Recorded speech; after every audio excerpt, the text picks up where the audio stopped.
Hello my fellow nerds, my name's Seth and welcome to this video where I talk about my comic picks for the week. These are comics that have come out on August 7th, 2013. I've got 5 comics in total to talk to you about. 3 of them are from Marvel, 1 from DC, and then 1 more from Image Comics. I hope you enjoy them as much as I did. We're going to give you a little bit of a rundown and kind of why I picked them.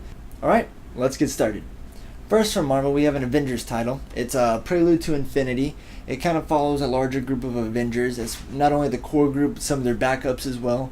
And kind of their slogan of what they're going for is that they need to become larger because there are going to be larger problems that come across, and so they need larger groups with more powers in order to combat these. This issue is on its 17th run, and it has some kind of strange instances in it. For one, there are alien things that are landing down on the Earth. There's someone trying to transform the Earth into something completely different than what we know it to be right now. This issue starts off with seeing the Avengers right in the aftermath of getting their asses handed to them by a robot that was born from AIM Island during this kind of transformation of the Earth. And after that, the AIM team shows up to start collecting DNA samples, I'm assuming of the Avengers, who knows for what means or what purpose, maybe to kind of develop their own superpower team or find out what gives the Avengers their edge in their fight to be the people that they are. And of course, showing up to save the day is Eden, kind of a hero I'm not too familiar with, but I'm starting to like him more and more. He has the ability to teleport and kind of scoffs at the aim that they have to use teleportation, still based on machines, and he can do it just plain naturally. It's his given ability. I think it's really interesting how they're tying Iron Man into this title, being that Iron Man is out in space. They're not losing that continuity, but they are going with the respect that Iron Man is autopiloting a suit here that is just kind of running on a backup program of himself that he's communicating with. So in fact the suit is hollow, but Iron Man, Tony Stark, is still controlling it. This issue ends with the Avengers going to recruit one more person to their team that they think they really need in order to win this upcoming battle. It's not one you saw coming, but it's definitely a character that has been in the comics recently. I want to see how he actually ties into the group.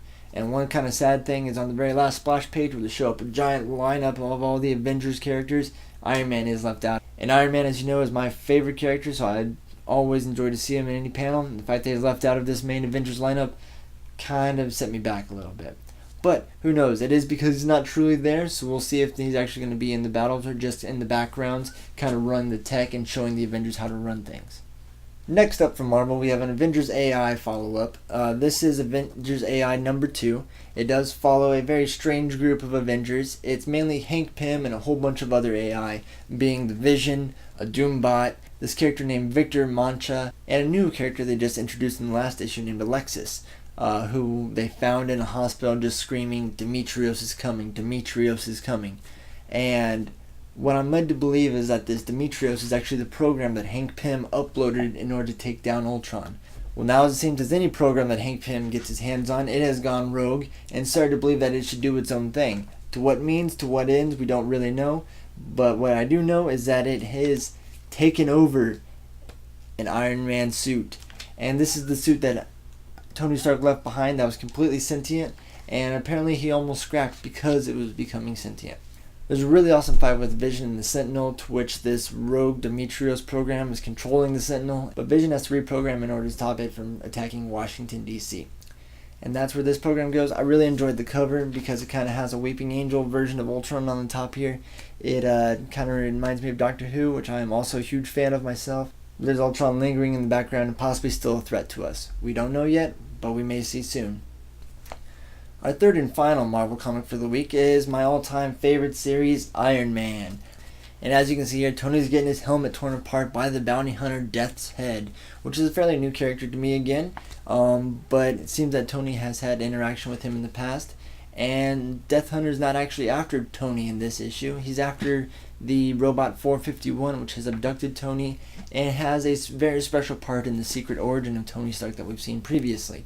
This entire issue takes place inside of the Godkiller robot, which we saw in the last issue of Iron Man. It's actually over 5 miles tall, and which Tony himself was made to program, but is now refusing due to the missions that 451 wants him to run on. Tony, as always, tends to outsmart the way that 451 has his suit locked down by disconnecting his suit from the AI and kind of taking a step back in the Iron Man tech, going back to more of a manual mode and seeing how he can control the suit on his own. There's a really great fight between a not fully powered Tony Stark, Death's Head, and 451, and how they all try to find loopholes in order to conquer or get out of the situations that they don't want to be in right now. Because Tony doesn't want to pilot the suit, 451 ends up aiming it at a planet, which depending on Tony's decision can either save or annihilate an entire race. And when that doesn't bribe Tony to make a quick decision, 451 ends up aiming it at a place that is very near and dear to Tony Stark's heart. And that's the end of that issue, and the end of my Marvel comics for the week. So let's move on to DC. So now my first and only DC comic for the week is Green Lantern. And this is Green Lantern number 23, Without a Ring. It's kind of following Hal Jordan and how he's taken over leadership of the Corps, and now how the Corps, no matter what color it is, green, violet, yellow, red, orange, periodically their rings are completely losing power, and this causes giant strain on the species who are not suited for life in space, life in other planets, and where the ring really protects them with an aura so that they don't have to endure these places where their species cannot survive. A really interesting twist on this Green Lantern title is that Salak has given up his space as the Lantern Administrator, and the person that they've chosen to fill in the hole is none other than Kilowog, who of course is a very massive, brutish person and not very well suited to sit down at computers and play screens and organize people. But it's the job he's assigned, so it's the job he must do, and that's just the kind of character that Kilowog is. The rest of the issue follows Hal Jordan as he goes after an escaped science cell prisoner who somehow got her hands onto a Star Sapphire ring.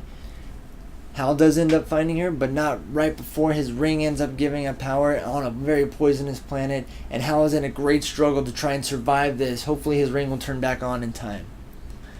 Also in the issue, Hal finds struggles being a leader, that there are new lanterns arriving that he has no idea who they are, and they're already dying due to lack of experience. He has no idea who these people are, but he wants to make sure that there is a connection between the entire Corps, so it's not just a nameless person, a nameless being there and fighting for something they have no idea of what's going on. Oh, and before I forget, there's also one blast of energy in which Hal ends up seeing what is going on across the Corps when he tries to find his friends Kyle Rayner or Carol Ferris, and he sees what is going on in their titles. Hopefully Hal Jordan can cross over into those books and kind of bring some power and help them rectify the situations that they are in so that they're not lost to us as well. And that's all I have for DC this week. Let's move on to my final Image comic. And finally, last but not least, my title from Image this week is The Manhattan Projects. It's a really great title I've been following for a little over a year now. When it first started, I thought it was a very interesting concept of what the government telling us is completely wrong. And what we thought to be the Manhattan Project with the atomic bomb was something so much more. It actually dealt with extraterrestrials, parallel dimensions, and all the different German and Nazi scientists they brought over, along with Albert Einstein, working on something that we cannot even comprehend, something that is above and beyond our mortal standards, and possibly people from those other parallels jumping over and taking the place of who we know as a scientist here today. What I find most humorous about this book is how blatant they are with the people that they truly don't like, such as Albert Einstein being an extraterrestrial butcher, and that's his explanation on the only way that they can find out what we are or what we can be. The character of Oppenheimer in this book gains his knowledge and power by feeding on other people that he comes across, such as his twin or other nemesis to him, and they all stay kind of in his subconscious and in his psyche as parallel personalities that may possibly take over, but also kind of nag at him from time to time. This comic has a large list of characters, all kinds of different scientific brains and minds, including one very interesting character to me, who is a man who survived a radioactive blast similar to Dr. Manhattan from The Watchmen, except instead of gaining superpowers, he just survived as a glowing skeleton of bones, but he can no longer have human interaction. One point of joy you finally get to see him is when he actually gets to swim in the fires of a volcano, because he's the only person who can survive this, yet it's completely normal to him.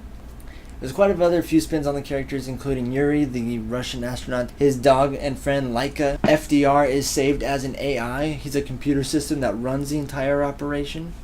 And John F. Kennedy is just a lackadaisical president who's snorting coke on his desk. But that's what the comic shows us, and it's kind of a split view between a whole bunch of different projects that are going on, and I believe this is the beginning to a new story arc where some of these characters may start fighting against each other, may find new things, may find new perils, but we'll all see what's coming up in Manhattan Projects. Well, that's all I have for this week. If you have any questions or comments, make sure to leave them in the space down below. As always, I'm Yoda Seth. Those are my comic picks for the week. I've got some books to go bag and board, and I'll see y'all next time. Thanks again for watching.